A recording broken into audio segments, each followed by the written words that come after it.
Good evening, everyone, and welcome.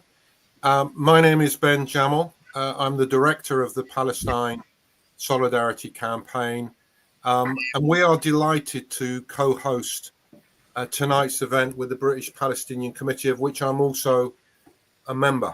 For the Palestine Solidarity Campaign, this is the second day of a week of action we have folded around Nakba Day on the 15th, culminating in the march in London on Saturday. Now, to take part in the Week of Action, you can head to the Week of Action page on PSC's website. You can find the link to that in the chat, and then you can click the images to take an action every day. And we urge you to do that. And remember to check back on the page for each day's important action.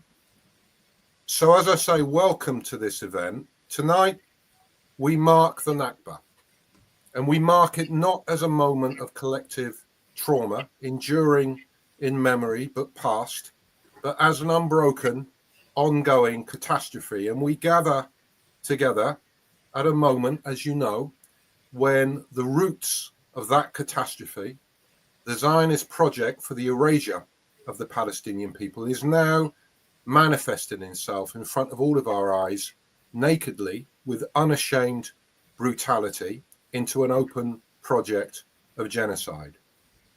So tonight we mark and we celebrate, even in the face of genocide, the ongoing refusal of the Palestinian people to succumb to erasure, to continue to endure and to resist.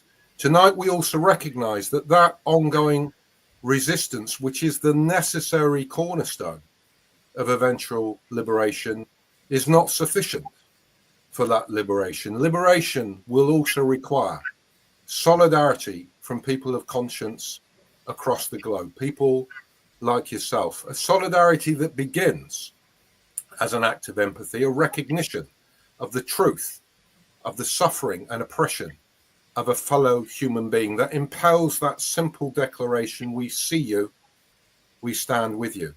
But a solidarity that, to be meaningful, must lead to action, to end the complicity of governments, public bodies, companies and corporations, without whose support our oppression could not continue.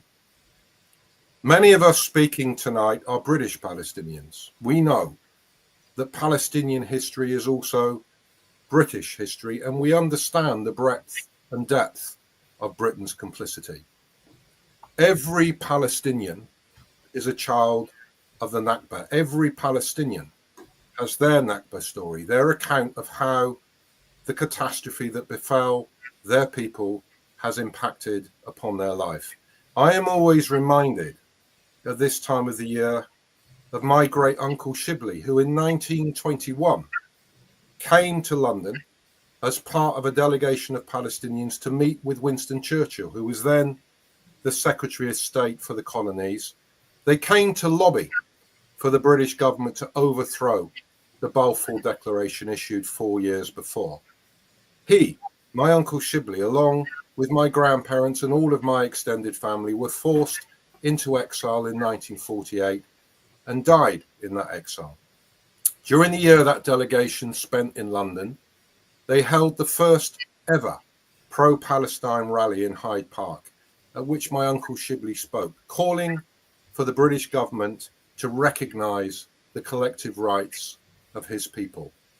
On Saturday, 104 years later, I will be speaking at our march in London, calling on our current government to end its complicity, a complicity manifested in the ongoing military support, extending way beyond the provision of weaponry, diplomatic, economic and political support that has sustained itself, even, as I say, as Israel is naked and clear about its genocidal intent. So tonight, as Palestinians, we remember history, we confront the ongoing injustice, we reassert our will to resist the plans for our erasure, to reassert the truth that we exist, that we resist, and we will return. So I want to hand over now to my co-host, Sarah Hussein, for her opening remarks.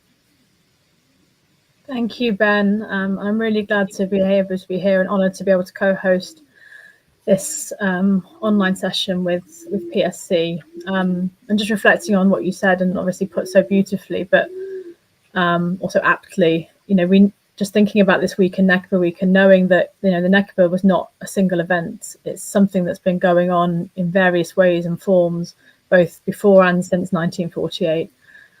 And still, we know all of that, but I don't think any of us could have really imagined where we'd be today. 18 months into a genocide, into the massacre of so many of our family and friends and colleagues in Gaza, and now the calculated and deliberate starvation, with none of the world's powers, or particularly those here in the West, taking action to stop it. And actually, on the contrary, right, many of the world powers being an active partner in these atrocities, and Britain really being at the forefront of that.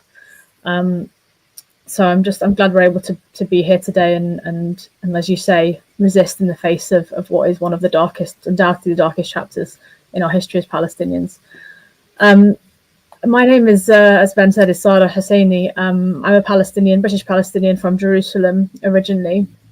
My grandmother was she was a Khalidi, born in the Qatamon neighborhood of Jerusalem in 1927, which Israel then was occupied during the Nakba in 1948. She then went on to live with my grandfather's family after they got married, the Husseini side of the family in Sheikh Jarrah. And when Israel occupied the eastern part of the city in 1967, my grandparents, who at the time were in Amman, were unable to return to Jerusalem. And my own father at that point was 15 years old. Now, the first time he then came back to Palestine was in 1994 with a British passport after having married my mother. So the colonial irony there is also not lost on me. And I mentioned my grandmother just because she was really the matriarch of our family. She died in the end in Amman in 2020, but she never stopped working in service of Palestine. She, telling us the stories of our history, preserving our heritage she wrote a book on the art of Palestinian embroidery. She used to put on exhibitions, meetings, performances, and she even edited the diaries of her own father, who was the mayor of Jerusalem in the 1930s and had been exiled by the British, and she was working on that well into her 80s. So I always try and draw inspiration from her to keep going. As Ben mentioned, I'm also director of the British Palestinian Committee, where our aim is to ensure that Palestinians here in Britain are heard in decision-making spaces across British public life, to be able to assert our presence in the face of the attempts to silence and repress that all of us know only too well, and to really bring the wealth of experience and expertise that we have as a community in service of our freedom, justice, and accountability.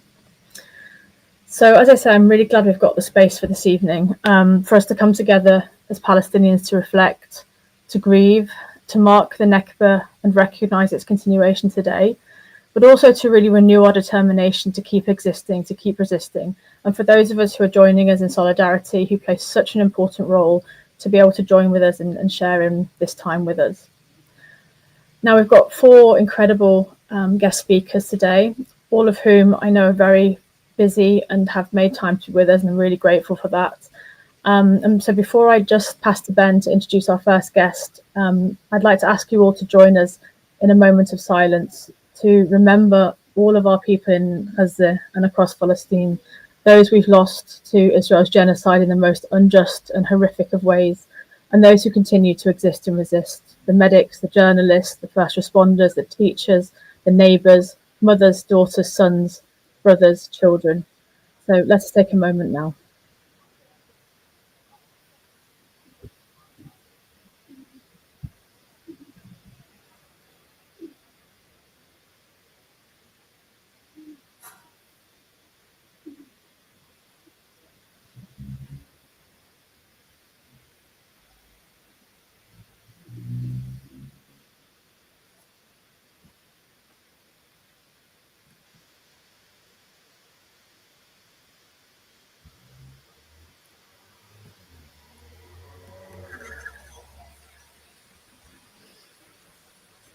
Thank you.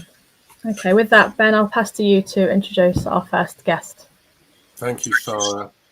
And I'm really delighted to welcome back to a PSC platform and a BPC platform the performance poet Dana Dejani.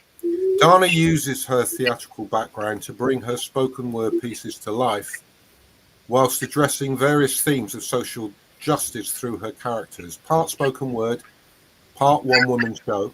She employs gesture, character, and a simple scarf to transport audiences through different themes, personas, and perspectives. She's performed in global icons of culture such as the Guggenheim Museum in Bilbao, the Sydney Opera House. As a creative influencer, she's hosted and performed for a whole range of exclusive brands, including Van Cleef and Arpels, Swarovski, Damas, and many others. She was honoured as Emirates Women Artist of the Year, received the Young Arab Award for Entertainment in 2016, and was recognised by Stylist Arabia as one of the 50 most influential and inspirational women in the United Arab Emirates. Dana, we're delighted to welcome you this evening. Thank you, Ben. Thank you, Sarah. Thanks to PSC and BPC for continuing all of your action and for hosting these events online and on the ground. I'm going to share a poem this evening called Love Letters from Palestine for now, and share another poem to end. A lot of my work is rooted in themes of social justice and in commemoration of Palestine and keeping our culture alive. Our culture is what has been passed on from our ancestors. Our songs, our poems, our debke, our food, our art, our tatriz, all of these keep Palestine alive in us. All of these anchor us to the imagery, the sensations, the rituals of jdudna, of our ancestors, and all of that comes from their time on the land. So when we keep them around us, we keep alive the proud expression of who we are and where we come from. This poem is an act of defiant preservation of our history, and I dedicate it to jdudna, لأرضنا وشهدائنا. It's called Love Letters from Palestine. And it's in the character of a hajjah.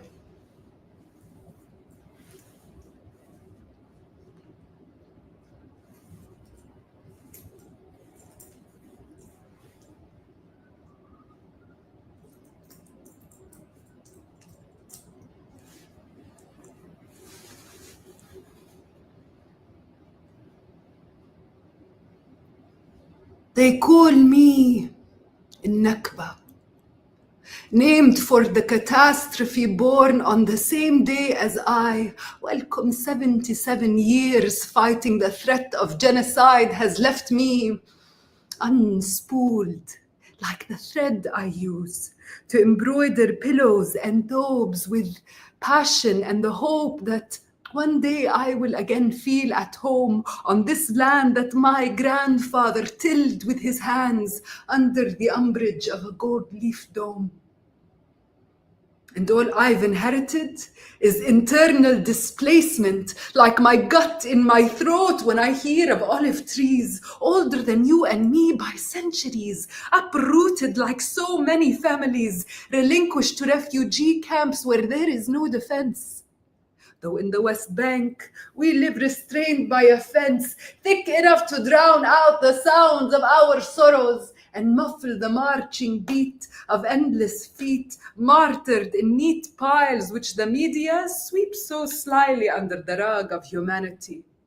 The insanity of your alleged birthright, Israelis minting fresh citizens, you import entitlement and market it as democracy. And though your apartheid apathy acknowledges 1 million of my friends as second-class citizens among you, millions still are caught in between, unaccounted for in your governmental scheme. And that doesn't include the millions still who can only dream of one day reclaiming their ancestry. Frozen in the struggle to remain Palestinian and present to retain the essence of الزعتر والزيتون, اللوز والليمون. In the spirit of those lost, the Arab spring thaws, the sting of aching jaws, letting cries of freedom ring through bullet-battered walls. But the numbers dead here still spiral, like some stupefying defect. 1 missing, 2 lost, 3 buried, 5, 8, 11, 13. Welcome, we've grown accustomed to this pattern of killing, but when does the sequence end? Tell me, Israel, through which ethical lens does your ethnic cleansing make sense? The irony is a bit too much for me to tolerate. While your IDF soldiers are toasting l'chaim, Palestinian children are dying, our sons and daughters, prisoners of war, living on salt and water, and I don't mean tears alone. So tell me how, ya Danny Ayalon, can you deny that Palestine ever existed? How can you say with a straight face that before 48 there was nothing here but the potential for a Jewish state? Before you fed us your hate, welcome, we ate like kings in the Fertile Crescent. Doctors, lawyers, and musicians, our land was golden, the most bountiful and open. You've defiled our stunning cities and our pristine history, and yet I'll grant you amnesty. You orphan making orphans, because you have never known the sanctuary of a home, and it's no wonder you want our land for your own. Our mountains and coastline, lush green and stones which still stand to rebel against your bombshells, are a sight to remind you that your might does not negate our right to life. And I must admit, I was jealous when you sent love letters to Iran. It made me wonder, how did I ever treat you wrong? It made me wonder what possesses a throng of Americans to suit up and serve to protect another homeland which they don't deserve. With only weapons in the water, only bullets in the bread, I was knocked out from rage, stars of David round my head. Last time I yelled, hey, Ariel Pharaoh, will you let my people go? Because this land is holy and was so before your uranium blast. And at the end of the day, we both share the same Semitic past. But in the 1950s, your discriminatory policies had to confiscate our land, classifying us as absentees, though we never left sight of home. It was only out of reach as we stood helpless, caught in your checkpoints, present absentees. And watched as Jewish families commandeered Palestinian homes with food still cooking, hot on the stove, beds made and bills paid, and pets waiting on the floor, sniffing out the stranger who just walked in the door.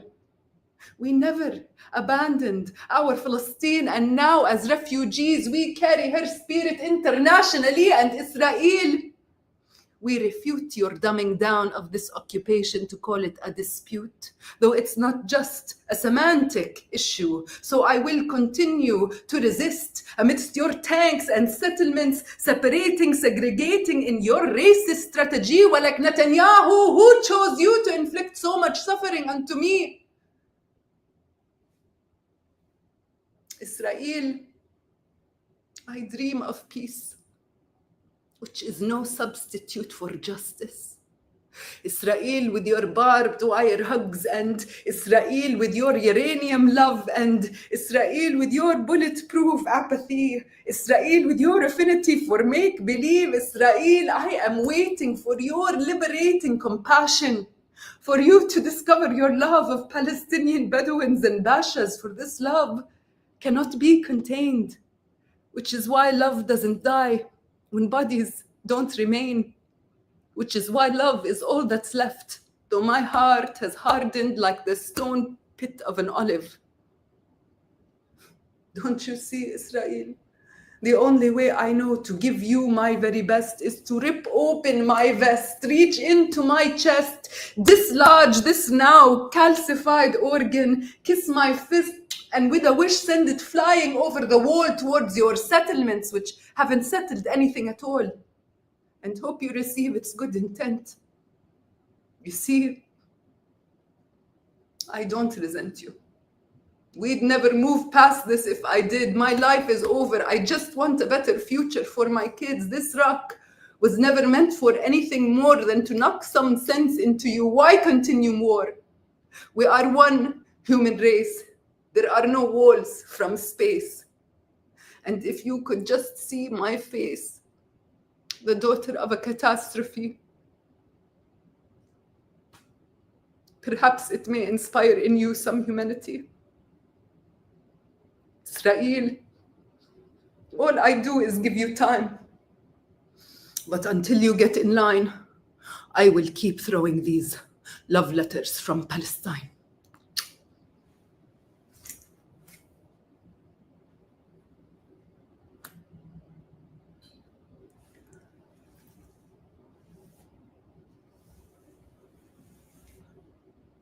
I wrote this poem 13 years ago. It was 64 years fighting the threat of genocide, and I did not realize how weary I would grow year on year with the Hajj as we age together.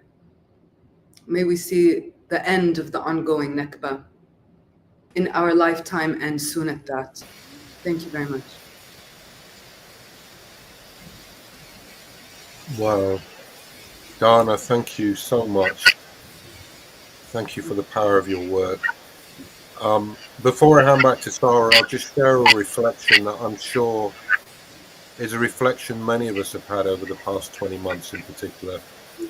The reassertion of the reality that we have asserted for decades that the Palestinian struggle for liberation is not only linked to, is integral to the struggle against all forms of injustice. That has never felt more visceral and more true than right now, when the battle we're all engaged in, fighting genocide, is a battle for the type of world we want to inhabit. And I think your words, your might, does not negate our right to life, have never resonated with more power. Dana will be coming back to finish the evening tonight with another powerful poem, so make sure you stay to the end for that. And we're going to post a link in the chat to where you can explore more of her work. So thank you, Dana. I'll hand over to Sarah to introduce our next speaker. Thank you both, and yeah, I'm just echoing that. Thanks to Dana. I mean, I've heard her perform the poem a couple of times. I've heard you perform it, but every time I can't. The way that Dana manages to capture in a few short minutes all of the richness of our culture and our people, and and all of the complexities and the tragedies of our existence as people as well. So I'm really grateful we've had you join us here today, Dana. So now to move on to our next speaker, another brilliant contributor to this event this evening, a good friend and colleague, Ghassan Ghaben, who's joining us now. Ghassan is a Palestinian lawyer and activist. He's the founder of Reviving Gaza, a mutual aid initiative. He's the co-founder of Gaza Families Reunited campaign. And I'm also honoured to say that Ghassan currently serves as a community project consultant with the British Palestinian Committee as well. So also doing incredible amounts for Gaza, for Palestine, for our people. Ghassan, over to you. Thank you, Sarah, and thank you, Ben, for organizing this session. I'm going to speak about my experience as a Palestinian from Gaza. My family's past and present have been rooted in dispossession, survival, and resistance. My grandparents were forcefully displaced during the Nakba from the city of Al-Majdal and the village of Herbia. They left their homes with barely any belongings, believing that they would return within days. My grandmother used to say, "I just took my pillow," thinking that we would be back home in a few days. But that return never came. All my grandparents died hoping that they would return. They ended up in a refugee camp in Gaza, where my parents were born and raised, and where I was born too. I came into this world in 1990, during the First Intifada, a time of curfews, military raids, and a constant Israeli repression. My parents had to risk their lives by breaking those curfews just to get me some food and medicine. My father was imprisoned by the occupation for 9 years. I still remember some details of those few visits I made to see him behind the prison bars. All 5 of my uncles were imprisoned too. Some of them were imprisoned more than once. That's just part of what it means to grow up as Palestinian. My grandparents lived through the Nakba. My parents and I were born and raised in a refugee camp it left behind. Together, we endured the First and Second Intifada, multiple wars on Gaza, and a lifetime of dispossession and resistance. Our family's home was bombed during the 2008 war, and in this current genocide, it has been destroyed once again. My family has been displaced multiple times. Over the 77 years of the ongoing Nakba, the occupation has taken so many precious lives from among my family and friends. Others have survived countless massacres. In this genocide alone, over 60 members of my father's family and more than 100 members of my mother's family have been killed. Their lives were taken deliberately. I want to take you with me, not through headlines and statistics, but through their names and faces, through the people I loved. My cousin, Ramadan Ibrahim Ghaben, had planned to get married on the very same day that he was killed. He was sheltering in a UN building when he was murdered. Another cousin, Nahid Ghaben, only 16 years old and gifted with a beautiful singing voice, was also killed in that same building. My uncle, Dr. Osama Ghaben, who loved books, and once he helped me understand difficult Arabic grammar in my final school years. He was killed in his home, along with his wife, his children, and his grandchildren. 2 of his daughters survived, but they were badly injured, and they were evacuated to Egypt. I met them in Cairo only last month.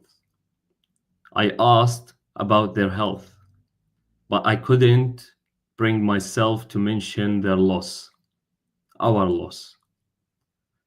I saw the pain in their eyes, and I knew that speaking their names might deepen the wound, but saying nothing also hurt. My dear friend, Dr. Mahmoud Abunjela, a surgeon at Al Auda Hospital.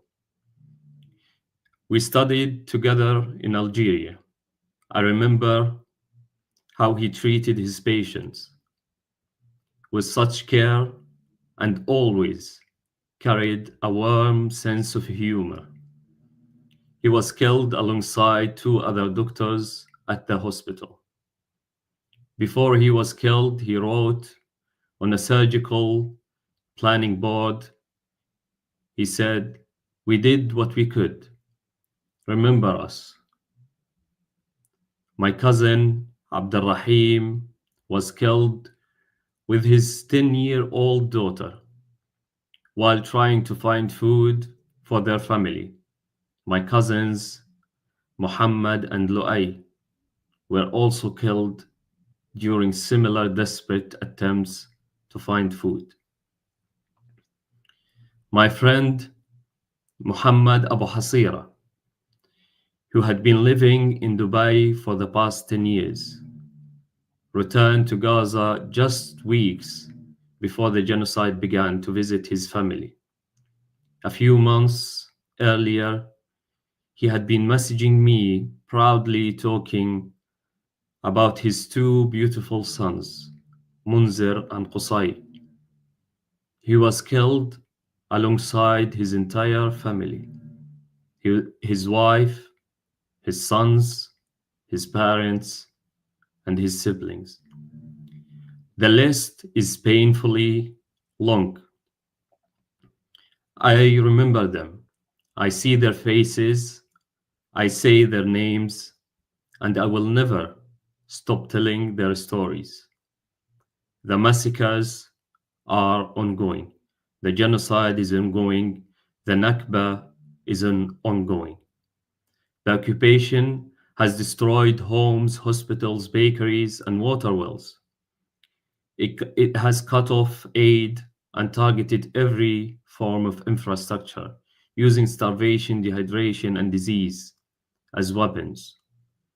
Yesterday, a friend in Gaza told me that his family hadn't seen bread for more than 20 days. One of my cousins spoke about not being able to find clean water to drink. We are exhausted. Yes, we are grieving. Our people are enduring the unimaginable. We have seen the double standards. We've seen the ugliest face of this world.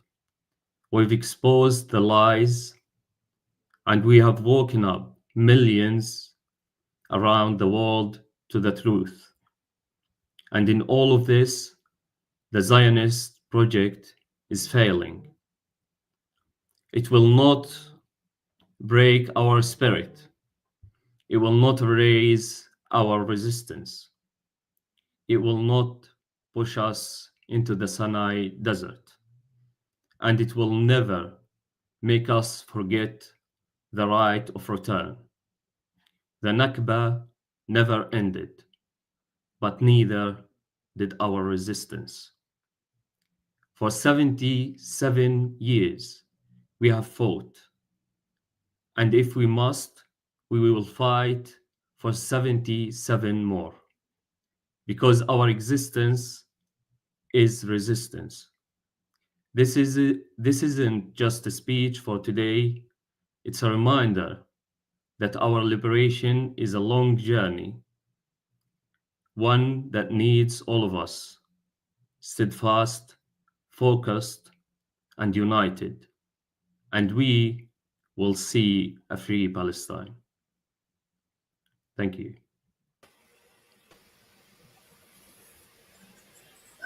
Thank you, Ghassan. I mean, I haven't really got words to respond to this, but I think just firstly, I want to thank you so much for your courage in coming and speaking to us and speaking so personally. It's incredibly courageous, and I, there are no words in terms of the loss that you've suffered personally, and obviously family and friends, and just say Allah yarhamuhum for all of your family and friends. I think just the way you spoke so powerfully, and I think something that just sat with me when you said it quite early on, you were talking about the dispossession of 1948 and your family being refugees that came to Gaza. So, and obviously that's the situation for the majority of Gaza's population, refugees from other parts of Palestine, initially from after the Nakba. And you were talking about, going up through the first Intifada and the bombardments in 2008 and beyond. And you said, that's just what it means to grow up as a Palestinian. And I just thought, but that's not what it should mean. Like, that should not be normal. And everything you've gone through and everything that our fellow Palestinians in Gaza are going through is not normal, and it's not okay. And so, yeah, I just want to thank you for taking the time and the courage to speak to us, and for also reminding us of how important it is to stay steadfast and to resist.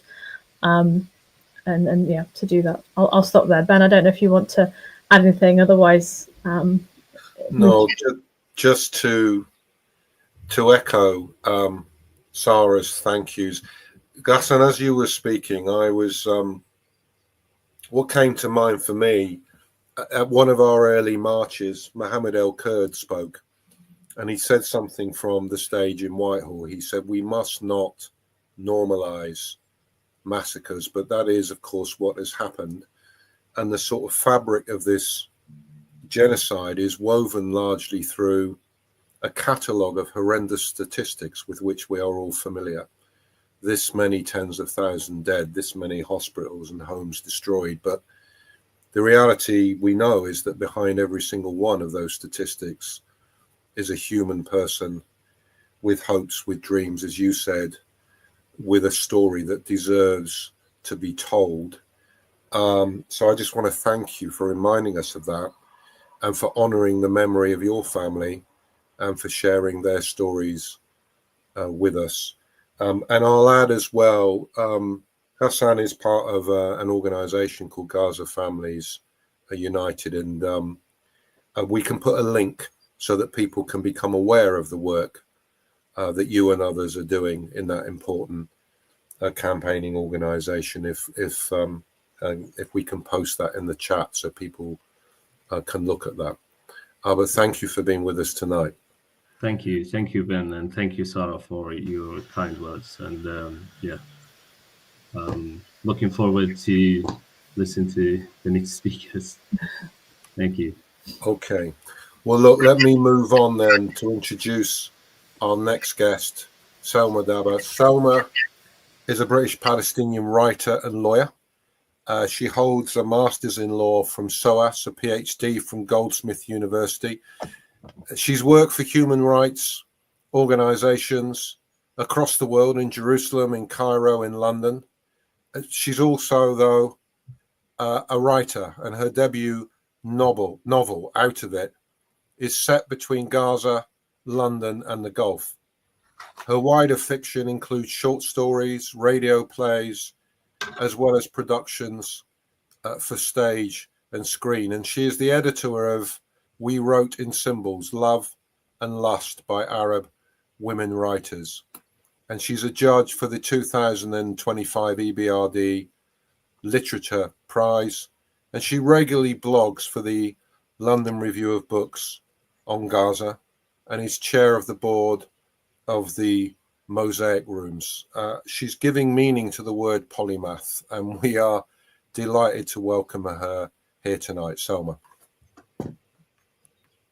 Hi, thank you, Ben, Sarah, and thank you for inviting me to be in this panel. I'm really honored and humbled by the company I'm keeping as a panelist, and particularly struck by Diana's, reading skills and her words and her poetry, and Ahmed's clarity of speech and his personal composure when he was talking about what we always hope is, unimaginable times. We always hoped were unimaginable times for us to live through. And thank you, Ben, for the generous introduction. The piece I'm going to read is like, I have to imagine Palestine from the outside. So, getting into Palestine is not easy. So a lot of my work, it's been fictionalizing a sense of place through nonfiction materials, through research, through knowing people from brief visits. And the piece that I'm going to read, I wrote almost 10 years ago now, and it's about the city of Jaffa. I was asked by a group called Words Without Borders to focus on Jaffa by Natalie Handel, the poet who was editing it at the time. And part of it, I was just rereading it in the last couple of days. I don't know, part of it you kind of feel like it sort of doesn't quite hit the tenor as to where we are at now, because it's a visualization for the future, which is positive. And we are so busy reacting to and responding to the present. It's quite hard to think of a possible future seems like the wrong place to put our efforts. But I always think that as an artist, it's really important to continue with positive visions, because I feel if we as artists and writers can't visualize something better, then what hope is there for politicians to do so? Anyway, so the piece is called That Woman Stole My Jewelry and Other Thoughts. A clock tower, domes, the sea, a port, wide boulevards, tight alleyways, orange groves, a Mediterranean climate. That much we can agree on.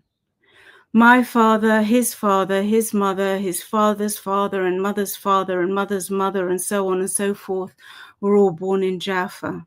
We can count back the centuries. The names of ancestral inhabitants on the paternal side are my names too. Ali, Salim, Abdul Qadir, Mustafa. In the lithographs, the figures are small and the domes bubble up from the coastline, and the trees and orchards buffer the place at its edges. It is a paradise lost, Eden destroyed. It's been described as such. A beautifully situated city rising from the shore, up its hill, and set in a living girdle of palms, pomegranates, orange groves, apricot and almond trees, a mass of bloom filling the air with fragrance, as a 19th century guidebook documents. Since 1948, my father has moved many times. My mother is English and has moved with him and also moved before him. I have no plans to live. I have lived in more countries than I care to list, and I now live in London, and I have no plans to move unless what I imagine for Jaffa ever comes about, in which case I would go back as part of a national project for rehabilitation and reconciliation. My return and that of others like me would be an international event, not just an exercise of personal will. I went there once for an afternoon. I was 23. I still had the swollen, moody heart of a teenager. I was broke and broken-hearted. I took the wrong bus. I got lost. I didn't like being there. I could recognize natural beauty and international indicators of sameness, brand names, cafes, lampposts, bus stops, but the place felt askew. I could see it was a place more beautiful than most of the world, but I could not accept that in reality it was more tawdry than the places of our dreams. It was a place where I couldn't tell a Palestinian Arab from an Israeli Jew.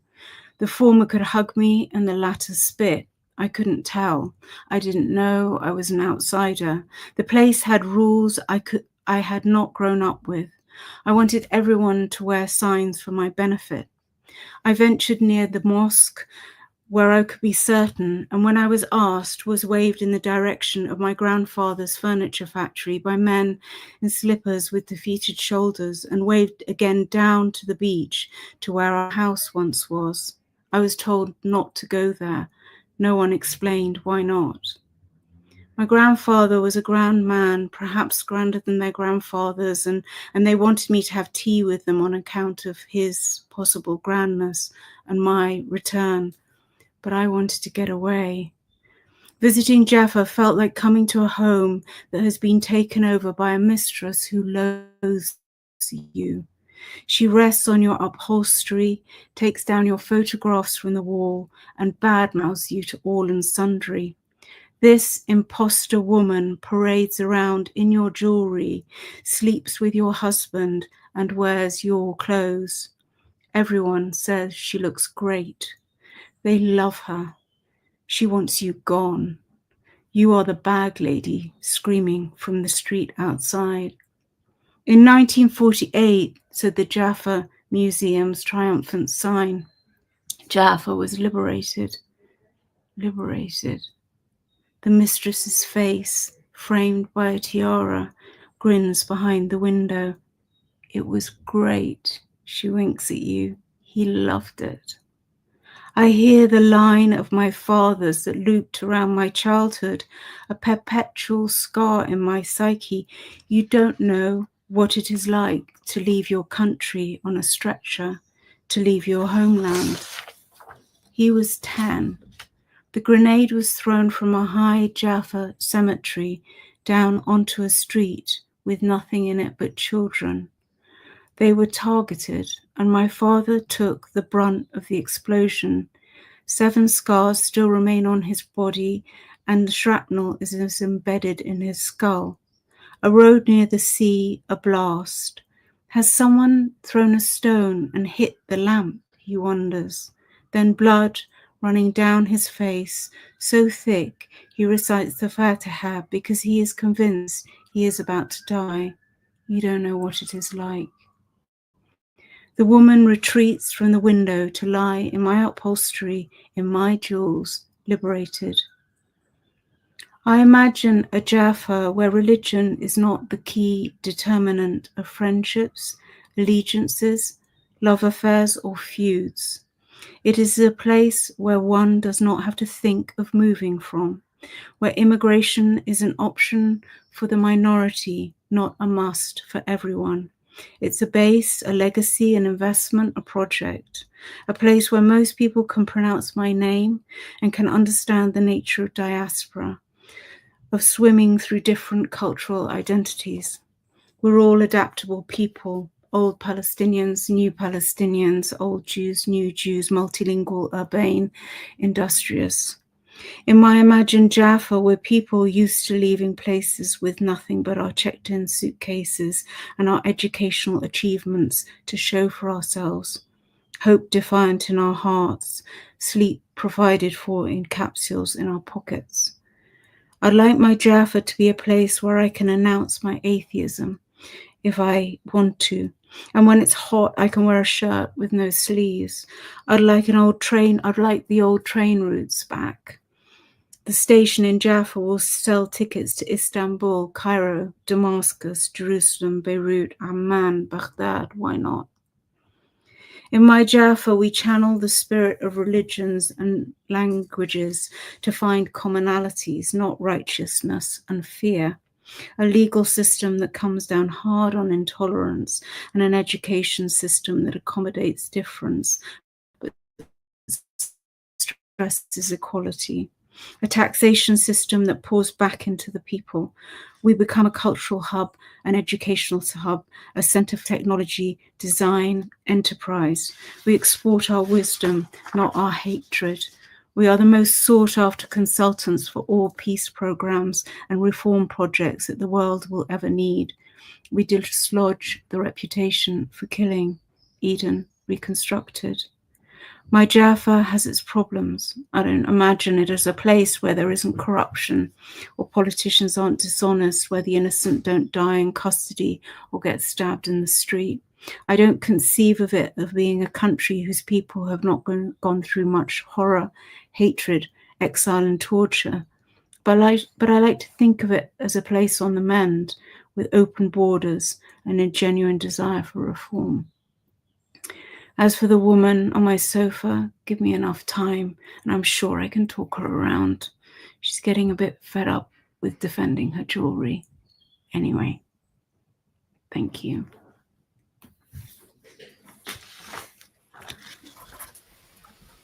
Wow, Selma, thank you so much. Thank you so much. I was,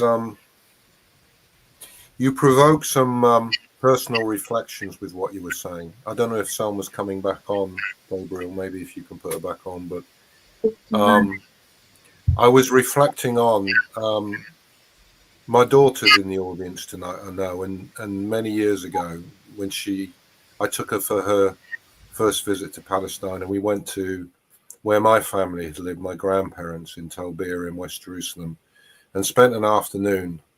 And for various reasons at that time, the only mechanism we had for trying to locate the family home, now I have the full address, was an image from the internet of my grandfather sitting outside the house. So we walked through the streets trying to find this house, and we couldn't find it. And I remember the whole time thinking, what will I do if we find it? I know it's now inhabited. What will I do? How will I respond? But the other thing I was thinking about more generally, because for me, what you were presenting there was the sort of confronting the reality of exile and the sort of promise of return. I was thinking of Remy Canarsi's poem that ends with, "We will return. That is not a wish, a hope, a dream, or a threat, but a promise." But you're exploring, I think, that challenge of what does return mean? How do we visualize it? How do we visualize what a liberated Palestine looks like? Anyway, those were my thoughts and reflections on it. But thank you for the power of that. And I hope you get to return to Jaffa. Thank you. We will. It's a promise, right? It is a promise. It is a promise. It really I'm going to hand over to Sarah to introduce our next guest. Thank you so much. I just wanted to add my thanks, Sarah, as well. I think you captured so beautifully an experience of exile, which, affects, half of our population as Palestinians, right? We're sort of 7 out of 40 million who are refugees or in exile in some way. So I think that was really, really powerful. Now, turning to our final, last but definitely not least guest with us today, who is Ahmed Al-Naout, a good colleague, friend, and many of you will already know him and recognize him, I'm sure. He looks like he's joining us now. Hi, Ahmed. Hi. Ahmed Al-Naout is a journalist. He's a human rights activist based in London. He's the co-founder of and director of We Are Not Numbers and a journalist with Palestine Deep Dive. Ahmed holds a degree in English literature from Al-Azhar University in Gaza and an MA in international journalism from Leeds University, where he was a Evening Scholar. And as many of you, I'm sure, would have seen and hopefully bought a copy, Ahmed has recently published a book called We Are Not Numbers, which perhaps we'll talk a little bit about after your intervention, Ahmed, because I think it's a really important contribution to our struggle. So thank you for that. Ahmed, I will turn over to you. Thank you, Sarah, and thank you, Ben, for having me. As you know, I was raised up in Gaza, and I attended UNRWA schools when I was young. And UNRWA schools were only for refugees in Gaza. And the term Nakba was always there at our school because we were all a bunch of refugees, young people who their parents or grandparents were ethnically cleansed from Palestine 48. But for some reason, every time I would hear the word Nakba, I would remember my father. And I think I remember my father every time someone mentioned the Nakba because my father was born on the year of the Nakba. My father was born in 1948. And then as I grew up, when I was a little kid, as 5 or 6 years old, I would remember and I hear the stories about the Nakba and the day that my father came to life when his grandmother was giving birth to my father, and then Israel dropped a bomb on the market in Deir al-Balah, killing 150 Palestinians, including my great-grandparents. And I always remember the Nakba when I remember my father when we talk about the Nakba, and I remember the Nakba when we talk about my father because I always say that my father was born during the first Nakba and he was killed during the second Nakba. But my father also resembles Palestine, and Palestine resembles my father. My father was born in 1948, and ever since he witnessed all the wars and aggressions and occupation on the Palestinians. I don't remember how many wars did my father attend or lived or went through. 1948 and the Nakba before that, 1967, 1973, and all the second Intifada and the first Intifada and all the wars that were launched in Gaza. He attended all of these wars. He lived under the occupation. He lived under the siege in Gaza. He was forced to leave university, to quit university, to attend to his family. And he was a very simple man.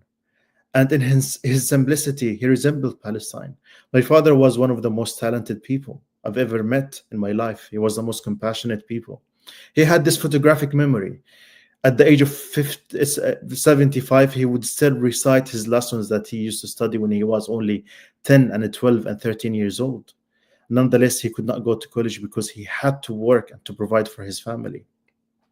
He was a very hard worker, like all the Palestinians. And despite being a hard worker and very talented, he had always been very poor. He was an unfortunate waste talent, like many other Palestinians. But yet, he raised 9 children, like many other Palestinians who like to have a lot of children because they know that someday they will lose some of them to the Israeli occupation. He raised 9 children. He raised engineers, lawyers, teachers. He sent us all to college. He was working day and night as a worker, as a laborer, and then as a taxi driver to afford our colleges. All of his children were highly educated. All of them had good jobs, despite living in Gaza and having to live under siege and occupation. He raised all of us to be decent, good people who care for their family and who care for their people. And then eventually, and by the way, my father lived 75 years. He was born in the first Nakba. He was killed in the second Nakba. And for 75 years, my father was apolitical. He never belonged to any political party. He never joined politics. He never belonged to Hamas or Fatah or any political party. He was a very simple man. He never hurt Israel in any way. He never hurt Israel in any way. He didn't even throw a rock at Israel. But yet Israel imprisoned him once and twice and 3 times for no reason, 24 hours or 48 hours, and then they released him, like many other Palestinians, like the 80% of the Palestinian people who lived under the occupation. And then my father had to witness Israel kill his son in 2014, and then kill his wife, my mother, in 2020, because they did not allow her to receive a treatment for her cancer. And then eventually, in the second Nakba, in October 2023, Israel bombed my home where my father was, and they killed him, and they killed his children and all his grandchildren. They killed him and another 20 members of his family, 20 of his children and grandchildren. That was my father. My father resembled Palestine. He was a very simple man.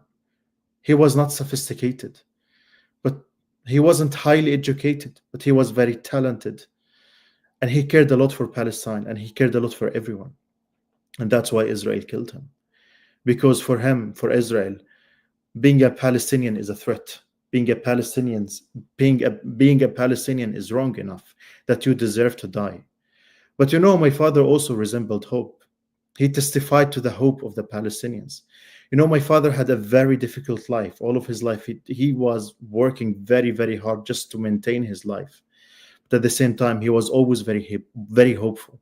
I remember a few days before he was killed, I called my father, and I was in London and he was in Gaza enduring the genocide. And I already heard that we ran out of water and my family were like struggling to get clean water. And I asked him, "How are you, my father?" And he said, "We're fine, we're good.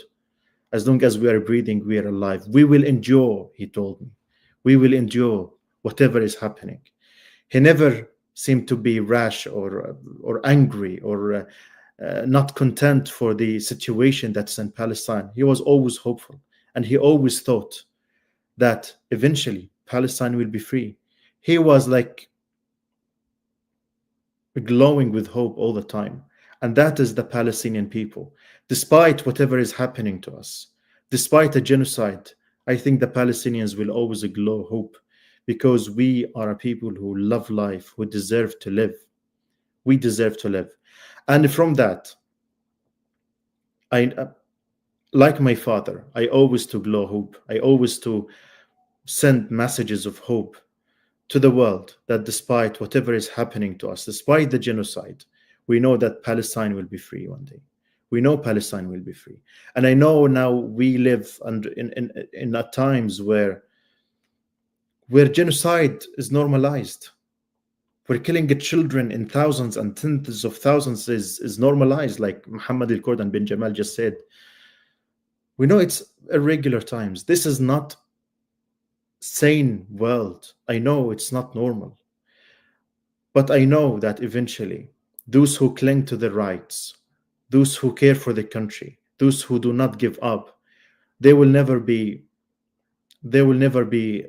wasted, and they'll eventually get their rights. And that's why even 77 years after the Nakba, and even during the 77 years of occupation and ethnic cleansing of the Palestinians, we still Palestinians and non-Palestinians thousands of miles away from our country here in the UK, we still commemorate the Nakba, and we still talk about the Nakba, and we still share and tell the stories that we heard from our parents and grandparents, because we will never give up on the Palestinian people, and we will never give in, because we are Palestinians, just like them. Thank you.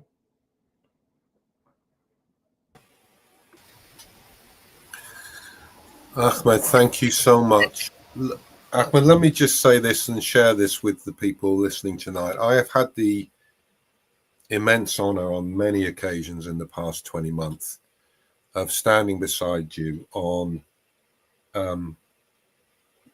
protest stages in Parliament, as you did in front of MPs, do what you've just done here, honor the memory of your family, give testimony to their stories, and manifest in your own person the Palestinian spirit of Samud, the refusal to submit.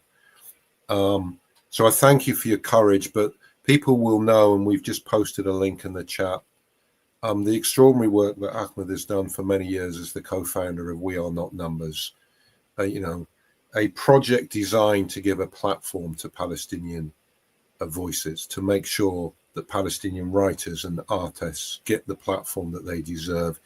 Do you want to say just a couple of words about that work, but also in particular, and we've just put a link, the extraordinary new book that you've just brought out, which I'm so proud to say went immediately into the Times bestseller list and deserves to be so. And I would urge every single person here tonight, if you haven't bought this yet, follow the link and buy this book. But Ahmed, do you want to say just a few words about We Are Not Numbers and this amazing book that you just published? Thank you very much, Ben. I think, Ben, this book, it became a bestseller Sunday, an instant Sunday bestseller. Do you know why? Because people here in the UK, people here in the UK are sick and tired of hearing the mainstream media and how they portray the Palestinians, how they depict the Palestinians, how they talk about the Palestinians. And in this book and in We Are Not Numbers, we are trying to send messages and stories of life from Gaza to the world. In this book, you will find 74 stories that were written from Gaza to the world. And in our website, you will find thousands of stories that we have been written during the past 10 years. Stories of life, stories of death, stories of lived experiences from young people in Gaza that defy the mainstream narrative of the Palestinians, as we are all terrorists live under the rubble, as we are just statistics, as we are numbers. No, we are people who deserve to live. We are people who have talents, who have stories, who have history, who have culture, who have civilizations. And we, through these stories, through our lived experiences, we are sharing to the world, we are drawing a picture for Palestine, about Palestine, that the people deserve to know. We are sick and tired of criticizing the mainstream media all the time. And with We Are Not Numbers and the project like We Are Not Numbers, we are defying the mainstream media by building an alternative to the mainstream media when it comes to Palestine. And the reason why it became an instant bestseller is because everyone here in the UK knows that the truth. Everyone knows that this is a fact, that the mainstream media don't care about the Palestinians, that they don't give a damn about the Palestinian narrative and the Palestinian stories. And if we, the Palestinians, don't write our stories and share it with the world, no one will ever will. And there is an African proverb that I like, and I always say, until the lion learns how to write every story, will glorify the hunter. Now, the lion, the Palestinians will write their stories and they will share it with the world. And that's why it's important that people come and get a copy of our book, read our stories from this book or from our website, and share these stories that were written by the young Palestinians with the world. Some of those who wrote these stories were killed in the genocide. Many of these writers who wrote their stories lost loved ones, lost family members, like all the other Palestinians. And these people, they deserve to have their stories shared and read and heard and immortalized in library and in bookshelves, even at your home. Thank you so much, Ahmed, and thank you for all of your hard work with this book and We Are Not Numbers and Palestine Deep Dive. Your Baba sounds like an incredible man. It makes me wish that I'd had the privilege to know him. And I think that line that you said that in his simplicity he resembled Palestine just really stayed with me, and I know he'd be incredibly proud of what you're doing. So Ali Arhamo. And again, thank you so much for your courage and for being with us. Thank you very much. Okay, well, we're coming towards the end of our time together this evening. So I think, first of all, I just want to reiterate a huge thank you to all of our guest speakers. And as I say, mainly for their courage in being willing to come and share such personal testimony that really speaks to such the variety of and the complexities of our being as a people, as Palestinians in all the various forms, but also how united we are in our desire and our willingness to remain steadfast and keep fighting and keep resisting and keep existing. I also want to thank everybody who's been following us online this evening. I know many of you are doing a lot of things in terms of being in solidarity with Palestinians. And I think for me personally, being in the company here of fellow Palestinians always gives me a renewed sense of strength and hope, and helps to focus really on that day that will come when our people no longer need to be this source of inspiration, no longer need to be courageous in this dark world. You know, when we can just live ordinary lives that people all deserve to live, simple, ordinary lives.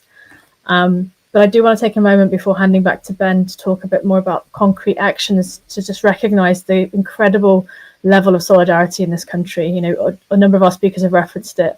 To all our friends out there who have taken to the streets week in and week out, who are writing to MPs, complaining to media outlets, taking all kinds of actions. And I know that many of our family and friends back home in Palestine see these demonstrations that are organised by PSC and the coalition partners and are taking heart from the solidarity on the streets. I know also, as you know, in our work at British Palestinian Committee, we do a lot of work with MPs, and when we meet with MPs and they tell us that their constituents care, that their constituents are writing to them, it gives us an opportunity to speak with them and work with them and try and help get more and more people speaking out for Palestine. And so with that, just again, big thank you to you all. And I'll pass on to Ben to talk a little bit about some of the concrete actions that we can be taking over the next week and obviously months and years until we reach that point of liberation, which is inevitable. Thank you, Sarah. And let me echo your thanks to every one of our guests who's spoken tonight, and for all of you for joining us. Look, in my concluding remarks, I want to just repeat something I said earlier.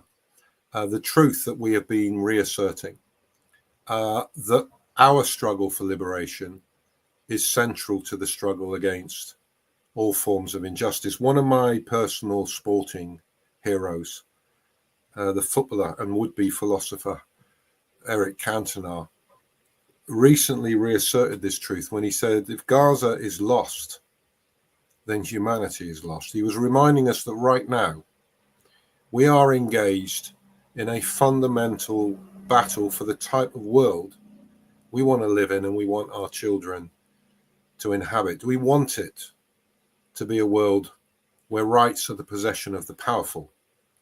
Or do we want it to be a world based on principles of justice and equality, where rights belong to everyone, regardless of religion, ethnicity, race, or nationality? Our struggle for a better world is one that has to be founded on the hope that is the wellspring of all solidarity, a hope manifested by every one of our speakers tonight, a hope that has been the cornerstone of 77 years and more of Palestinian Samud, a hope manifested in the words of our great brother Hassan Abu Sitta, who couldn't be with us tonight, the words that he delivered to students in Glasgow when he told them, it is your world to fight for, it is your tomorrow to make. We will own tomorrow.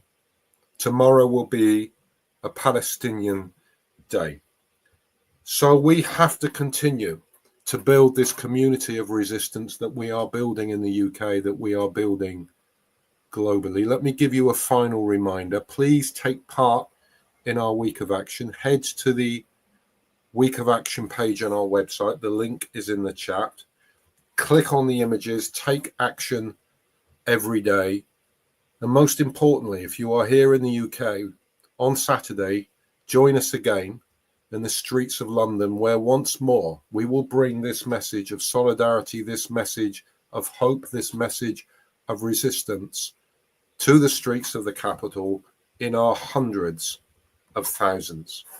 And let me hand over to finish this evening once more to the amazing poet Dana Dejani, who will finish with a reading of her poem, I Choose to Be Palestinian.